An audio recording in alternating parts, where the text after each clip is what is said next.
Bom dia, senhoritas e senhoritos. Estamos iniciando a gravação da nossa aula, efetivamente, né? Ah, vamos continuar a correção dos exercícios sobre a Primeira República, né? Já comentamos sobre as atividades em off, né?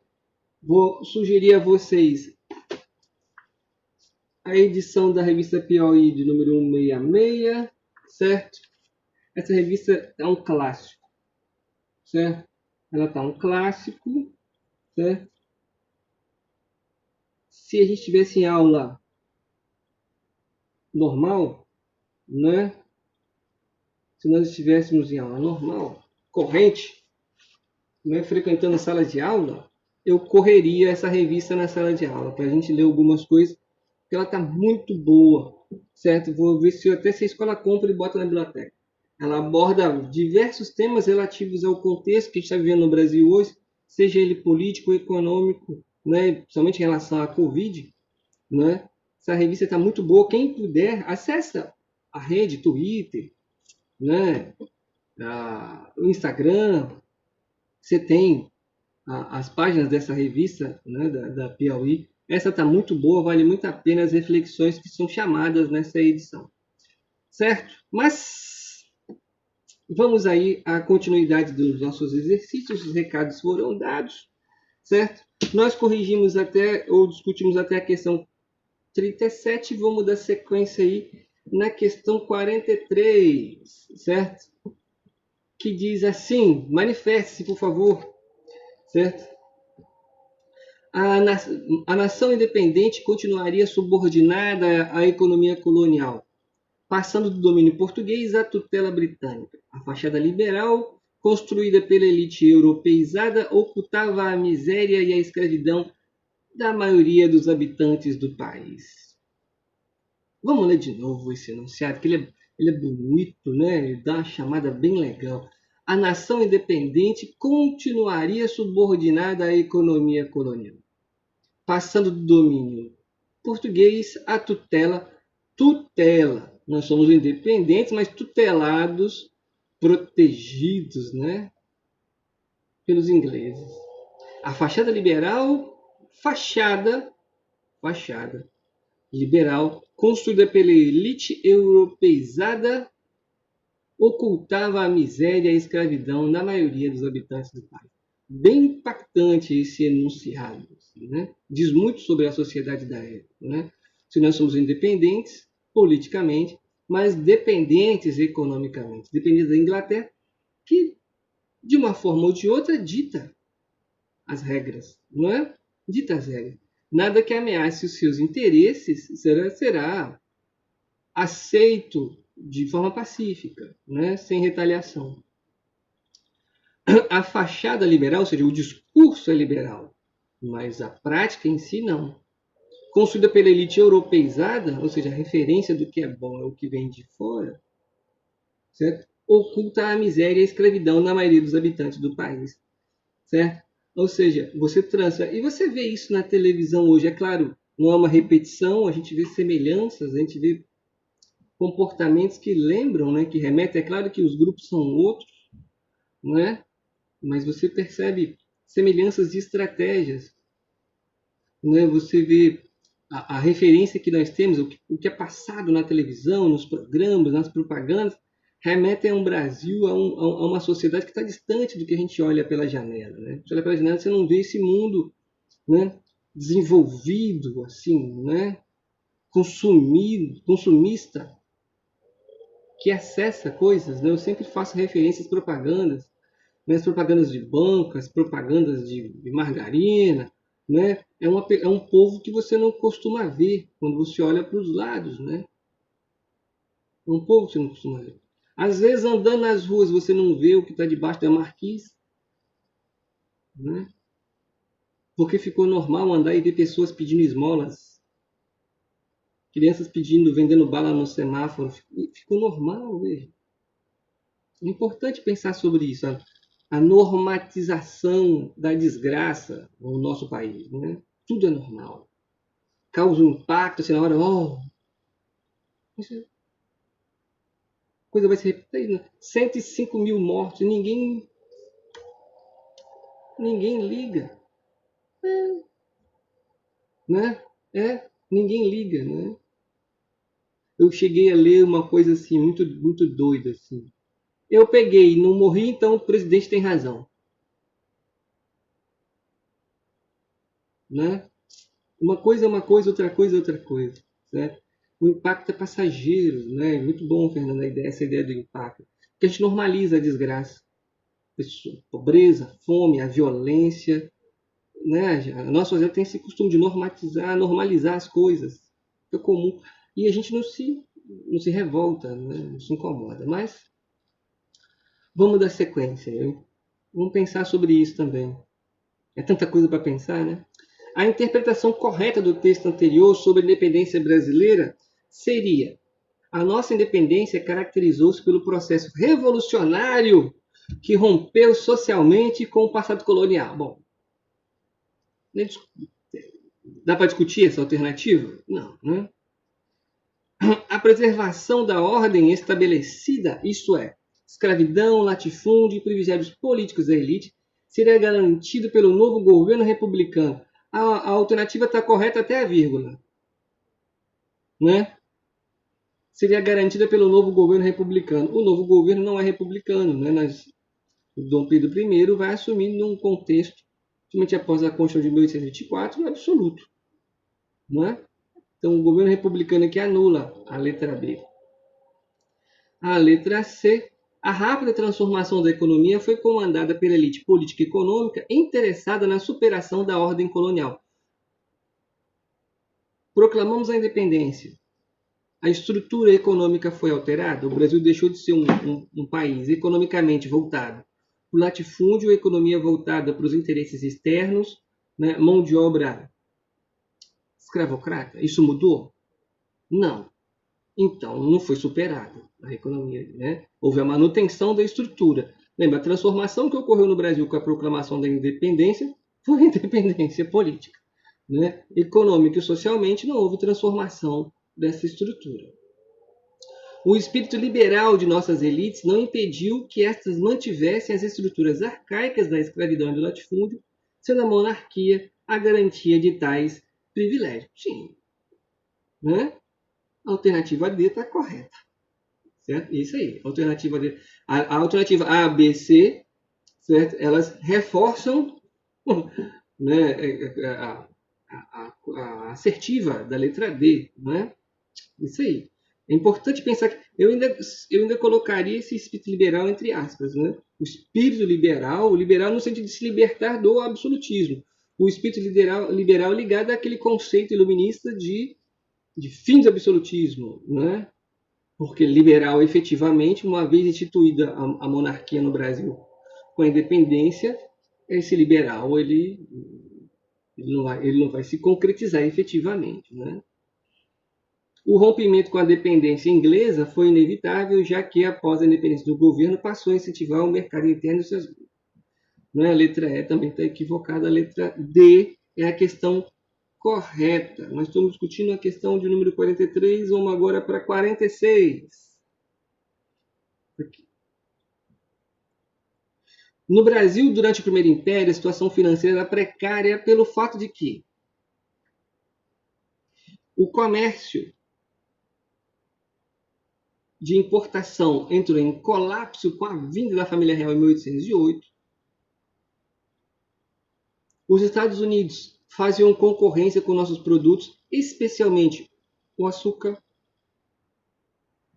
Os principais produtos de exportação, açúcar e algodão, não eram suficientes para o equilíbrio da balança comercial do país. O capitalismo inglês se recusava a fornecer empréstimos para a agricultura. O sistema bancário era praticamente inexistente, só tendo sido fundado o Banco do Brasil em 1850. O que vocês sugerem como alternativa? Se tivesse que assinalar, vocês marcariam qual? Lembra a correção? A gente pode ficar à vontade para errar. A ou C? O comércio de importação entrou em colapso com a vinda da família real. Ou seja, quando a família real veio para o Brasil, a gente parou de importar coisas. A importação parou de existir? Não, né? A importação não entra em colapso. Lembra, com a vinda familiar real para cá, você vai ter a abertura dos portos das Nações Unidas, as nações amigas, principalmente a Inglaterra, certo? Que vai comercializar com a colônia pagando impostos menores, né? Então a importação não entra em colapso, beleza, Fernanda? Certo?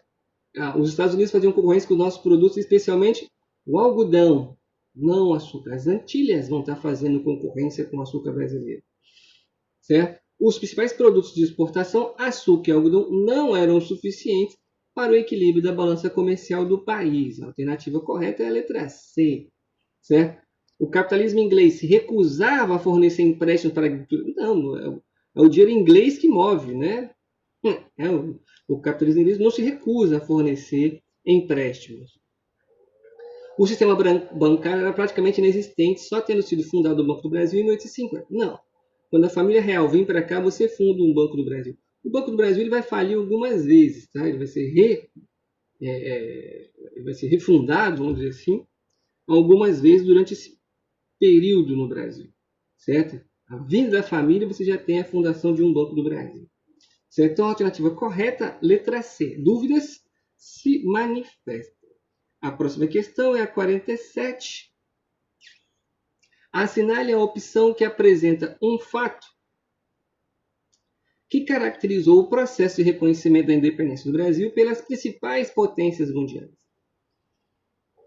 O reconhecimento pioneiro dos Estados Unidos impedindo a intervenção da força da Santa Aliança no Brasil. O reconhecimento imediato da Inglaterra interessada exclusivamente no promissor mercado brasileiro. Desconfiança dos brasileiros reforçada após o falecimento de Dom João VI de que o reconhecimento reunificaria os dois reinos. Reação das potências europeias a ligações privilegiadas com a Áustria, terra natal da imperatriz. A expectativa das potências europeias que aguardavam o reconhecimento de Portugal, fiéis à política internacional traçada a partir do Congresso de Viena. Bom, qual a alternativa a ser marcada? Importante isso aí.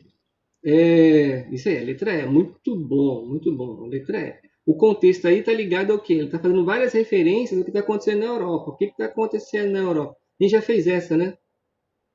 Pô, me grita, né, que a gente já fez essa. Me grita, né? Letra E. Está fazendo um contextão aí. A questão 48. Hoje já corrigiu essa, então. Beleza. Estou aqui comendo mosca e ninguém me avisa. Né? A 48. A gente já fez a 48? Não, né? As relações com o Brasil e Inglaterra constituíram-se num dos principais problemas da política externa no novo império. É bom que reforça isso aí. Mas atrasa também. Né? Observada. Apoio da Inglaterra a Portugal, seu tradicional aliado nas guerras de independência. Conflito decorrente das restrições alfandegárias impostas por Dom Pedro I aos ingleses. Participação dominante do capital inglês no financiamento da expansão cafeeira. Concordância inglesa com a relação ao expansionismo imperial na Cisplatina. Oposição da Inglaterra, país pioneiro no desenvolvimento industrial, ao tráfico negreiro. 48, a alternativa é a letra... Qual letra? Letra E. A alternativa é a letra E. Certo? Oposição da Inglaterra, país pioneiro no desenvolvimento industrial, ao tráfico negreiro. A Inglaterra vira a chave, lembra? A questão 50 nós não fizemos ainda não. Ou fizemos? Podemos afirmar que tanto na Revolução Pernambucana quanto na Revolução da Confederação do Equador, a gente fez essa aí também. A resposta certa é a letra C. Letra C. Certo? Fizemos. A gente parou na 57 ou na 58? Me ajuda, gente. Eu estou desde sábado dentro de um hospital com minha mãe operada. Então eu estou meio um pouco perdido, por favor.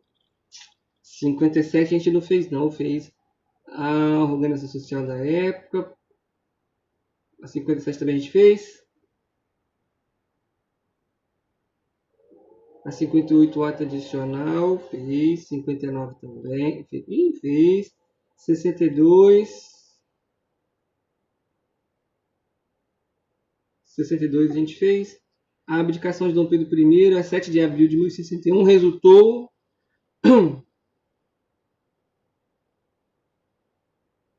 Fez a 62, não? Tá. A abdicação de Dom Pedro I, a 7 de abril de 1831, resultou na vitória do Partido Português em seu projeto de restabelecer o Reino Unido, na consolidação de nossa independência e do poder dos grandes proprietários à frente do Estado brasileiro, no declínio da elite rural em virtude de amplas reformas sociais após a queda do imperador, em sua estabilidade política, traço que caracterizou o período regencial, na superação imediata da crise econômica que afligiu o país? Qual a alternativa sugerida por vocês? Letra B, muito bom. Na consolidação de nossa independência e no poder dos grandes proprietários à frente do Estado brasileiro. Está lá no slide, né? Elite, os brasileiros assumem os postos de poder, certo, com a independência, né? E começam a eliminar a presença portuguesa nesses centros de poder, certo? A questão 62, a alternativa correta é a letra B. Muito bom. A 63. Que tardamos? A época é esta. Portugal nos insulta, a América nos convida, a Europa nos contempla, o príncipe nos defende. Cidadãos, soltai o grito festivo. Viva o imperador constitucional do Brasil, o senhor Dom Pedro I. Esse texto mostra o rompimento total e definitivo com a antiga metrópole como necessário para a construção do Império Brasileiro. Nele também está implícito um dos grandes fatores que contribuíram para o processo de construção da independência do Brasil. Nele também está implícito um dos fatores que contribuíram para o processo de construção da independência do Brasil. Esse fator foi a ajuda das potências europeias em função de seus interesses econômicos, a intransigência das cortes de Lisboa na aceitação das liberdades brasileiras, o ideal republicano em consonância com o das antigas colônias espanholas, o movimento separatista das províncias do norte em processo de união com Portugal. As opções são bem estúpidas, né? Vamos dizer assim, né?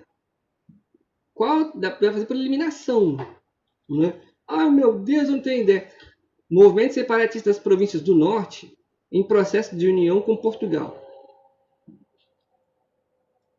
O ideal republicano em consonância com das antigas... Bom, ele já fala aqui império, né? Se é império, não é república. Né? Qual a opção correta aí? A ajuda das potências europeias em função dos seus interesses econômicos? Alternativa, a intransigência das cortes de Lisboa na aceitação das liberdades brasileiras. Vamos ler aqui, ó. Portugal nos insulta. A corte portuguesa. A América nos convida. A Europa nos contempla. Vide os movimentos de libertação, né, de ideal liberal da Europa. Aqui, ó. A Europa nos contempla como ideal. O príncipe nos defende. Lembra? Uma série de separa o bem de todos, prioridade da nação, diga ao povo que fica. O abaixo-assinado solicitando que ele permanecesse. Certo? A não aceitação de nenhuma determinação portuguesa sem a aprovação do príncipe que aqui está. Cidadão, soltai o grito festivo. Certo?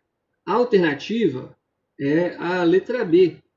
A intransigência das cortes de Lisboa na aceitação das liberdades portuguesas. Ou seja, lembra, o tempo inteiro Portugal se recusa a aceitar as negativas do Dom Pedro I. Lembra que o Dom Pedro I está sendo incentivado pela sua esposa, pelo seu conselheiro José Bonifácio. A revolução está aí, faça você antes que outros a façam. Certo? E Portugal intransigente, exigindo a submissão brasileira a Portugal, certo? As cortes intransigentes exigindo a submissão portuguesa. E a elite colada em Dom Pedro I, oferecendo a ele tudo em troca da proclamação da independência. A letra B. A ajuda das potências europeias em função de seus interesses econômicos. Quais potências europeias? No plural. Quais potências europeias? Você tem a Inglaterra interessada nisso, mas a Inglaterra não vai passar por cima de Portugal. Tanto que a Inglaterra ela aguarda o reconhecimento português para reconhecer a independência do Brasil. Certo? Quais potências? Então, a letra B é a alternativa correta. Beleza? Letra B. Se você não concorda, Rita, se manifesta. Beleza? A 69 agora. A 69. Ah, a questão da UFSA. Muito boa, hein? Tá vendo? Se o voto deixasse de ser obrigatório, o senhor iria votar nas próximas eleições? De 1998 a pesquisa. 98. Certo? Não iria votar 51% da população brasileira. Iria votar 48%. Não sabe ou não opinou 1%. Conforme a pesquisa do Ibope, atualmente mais da metade dos eleitores não faz questão de votar. Bom, cabe perguntar por quê, né? Por que os eleitores não fazem questão de votar? Entretanto, durante o período de Império, de acordo com a Constituição de 1824, no Brasil, era o sistema eleitoral que restringia a participação política da maioria. Ou seja, o que ele está dizendo aqui? Que hoje, né, as pessoas podem votar, apesar do voto ser obrigatório, você é obrigado a votar no Brasil. Né? A pesquisa mostrava em 98 que, apesar de você poder votar, a maioria não votaria, certo? Ele está chamando a atenção que em 1924 a maioria não podia votar. Certo? A discussão é nesse termo. Restringir a participação da maioria, ou seja, por que a participação do povo era restrita? Né? Por que não podia votar? Garantia a vitaliciedade do mandato dos deputados, tornando raras as eleições. Não, o mandato dos deputados não era vitalício. O que significa dizer isso aqui? Que você era deputado enquanto vivo. Certo? Não, os deputados não tinham esse poder vitalício. B. Convocava as eleições apenas para o cargo de primeiro-ministro, conforme a regulamentação do parlamentarismo. Não, né? Você não vai ter um parlamentarismo aqui em 1824. Certo? Você vai ter um parlamentarismo às avessas que nós vamos discutir no segundo reinado. Concedia o direito de votar somente a quem tivesse certa renda, sendo os votantes selecionados segundo critérios censitários. Sim, né? Sim, a eleição era censitária, é isso aí. Né? A gente tem certeza da letra C, não precisa nem gastar tempo com as outras duas opções. Né? Promovia eleições em Portugal como válido para o Brasil? Não. Permitia apenas as camadas da elite portuguesa de votar? Não. A eleição era censitária, certo? Que impedia a maioria da população de votar ou ser votada. Muito bem, letra C. A próxima questão é 75. Diz assim: a Constituição Brasileira de 24 colocou o imperador à testa de dois poderes. Um deles era, entre aspas, delegado privativamente, e o designava, entre aspas, chefe supremo da nação, para velar sobre o equilíbrio e a harmonia dos demais poderes políticos. O outro poder o designava simplesmente chefe e era delegado aos ministros de Estado. Esses poderes eram, respectivamente, como opção: executivo e judiciário, executivo e moderador, moderador e executivo, moderador e judiciário, executivo e legislativo. A questão aí desse exercício, né, é ler com atenção porque é confuso o enunciado. Né? A Constituição Brasileira de 24 colocou o imperador à testa de dois poderes, ou seja, à frente de dois poderes. Ele tinha dois poderes. Um deles era delegado privativamente e o designava chefe supremo da nação, para velar o equilíbrio e a harmonia dos demais poderes políticos. Ou seja, um está acima dos demais poderes, dos outros três poderes. O outro poder o designava simplesmente chefe e era delegado dos ministros de Estado. Certo? Que poderes são esses?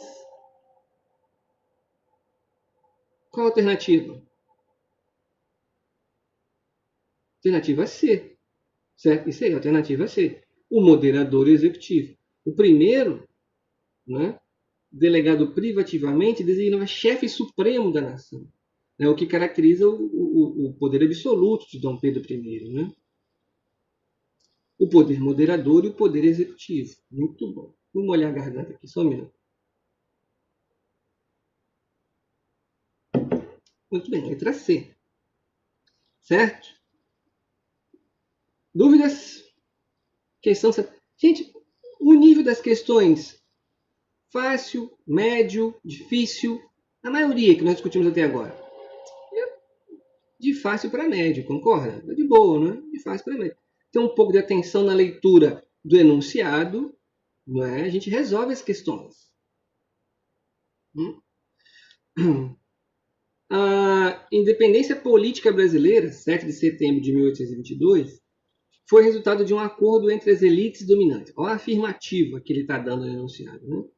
Caracterizantes pela manutenção de forma de governo, monarquia, da base produtiva, escravismo, monocultura, latifúndio, e pela vinculação do Brasil à esfera de influência da Inglaterra, principal potência industrial da época.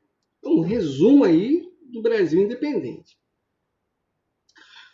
Com relação à vinculação do Brasil à Inglaterra, analise as afirmações a seguir indicando se são verdadeiras ou falsas.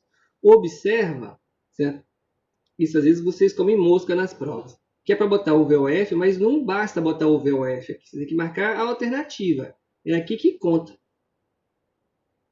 É aqui. Ah, mas eu marquei V aqui, mas... Não, é esse aqui que conta na correção. Certo? É aqui que conta. Beleza?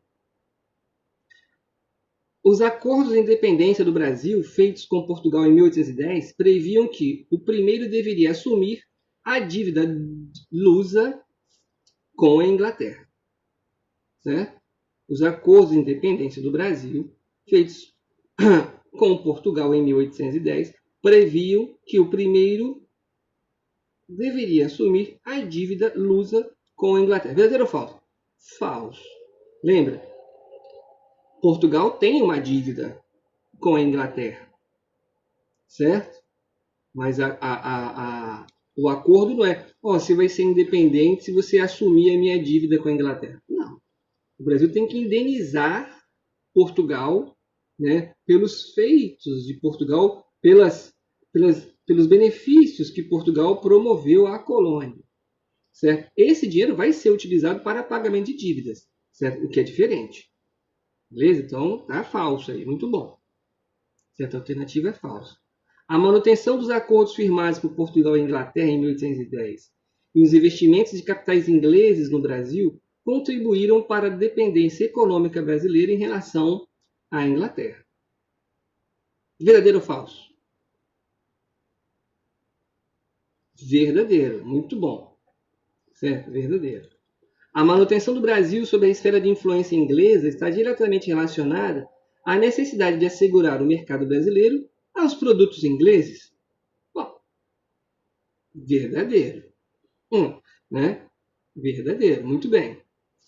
Havia interesses tanto dos membros do Partido Brasileiro quanto de integrantes da burguesia inglesa no fim do Pacto Colonial e a manutenção das relações existentes entre o Brasil e a Inglaterra. Está seguindo o mesmo sentido as alternativas, né? Verdadeiro. A manutenção do Acordo de Methuen em 1703 selou a dependência brasileira em relação à Inglaterra. Ai, meu Deus, eu não sei o que é o Tratado de Methuen. Eu não lembro o que é isso. Mas eu já vi que a primeira falsa e as três próximas verdadeiras só tem na letra E. Exatamente, se elimina, é verdadeiro. Certo? É verdadeiro. Então, a alternativa correta é a letra E. Só um instante. Se eu dar um stop aqui. Caralho.